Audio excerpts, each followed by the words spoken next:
Promises. Sublimatin.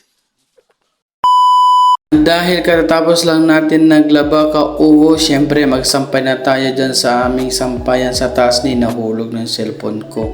Sorry na, uwo. Syempre magsasampay na tayo ka uwo at may pupuntahan tayo at tinawagan tayo ni Boss Alex. Sabi niya punta daw kami sa Kamsa. Wow. Nagmadali na nga akong magsampay dyan mga ka uwo. Syempre naghihintay yung mag-asawa sa akin. Wow. Sana. Mahirap kasi yung magsasampay ka ng bira-bira tapos malalaglag, madudumihan din. Sayang lang din yung pinagpaguran natin ka uwo. Ay, hindi pala ako naglalaba ka uwo, nagwashing ako sa may bayad sa baba mga ka uwo. Syempre, magmamadali ako dahil syempre magsasapatos ka pa, magpapantalon. Ayan, namimili kami ng bra ka uwo. Syempre, pang ano lang to, yung bang pang clown ba, para naman masaya kahit papaano. Wow.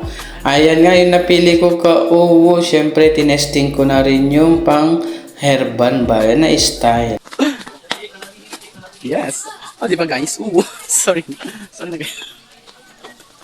Oh, di ba?